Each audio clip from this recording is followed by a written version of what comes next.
Ես կարծում եմ, որ պատահական չի, որ պատգամավորների մի մաս, ինչպես նաև վարչապետը, նախկին լրագրողներ են։ Նրանք իմ կարծիքով կա նաև ինչ-որ մուռ հանելու, ինչ-որ մի ոչ պրոֆեսիոնալ, ոչ համերաշխության դրսևորում։ Ես դա կբնորոշեմ որպես հարձակում, համակարգված հարձակում լրատվամիջոցների դեմ։ Իհարկե եղել է և 90-ական թվականներին, և դրանից հետո եղել են հարձակումներ լրատվամիջոցների վրա։ Եվ մենք մեր ուժերի չափով դրան արձագանքել ենք։ Հիմա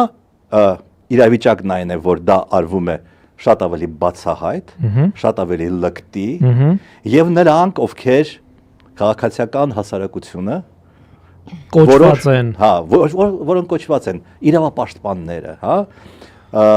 որոնք կոչված են պաշտպանել լրատվամիջոցներին և ընդհանրապես քաղաքացիներին, նրանք ավելի պասիվ են, քան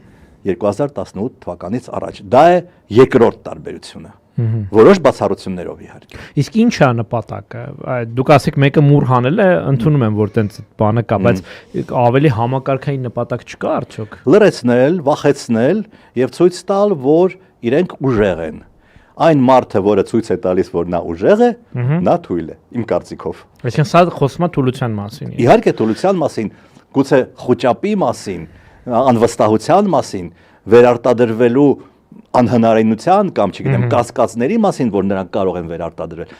դրա մասին է դա խոսում։ Եվ ես մի հարց էլ սրա շարունակություն տամ,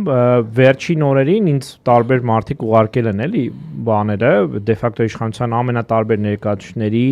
գրառումները, որտեղ ոչ թե ընդհանրական տես թիրախավորվում, այլ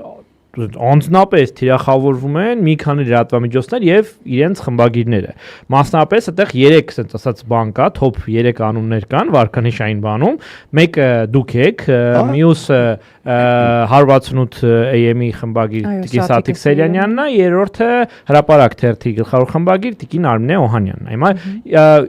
ես տեսել եմ, որ դա արել է էլ դե ֆակտո վարչապետի աշխատակազմի ղեկավար, էլ ԱԺ-ի նախագահ եւ այլն։ Հիմա հարց. ինչու դուք ինչ է սա նշանակում եւ արդյոք կարանք ասենք, որ եթե տենց թիրախավորում են, վերջում նաեւ տենց փորձելու են այլ մեթոդներ կիրառել։ Շատ հնարավոր է, որ կփորձեն,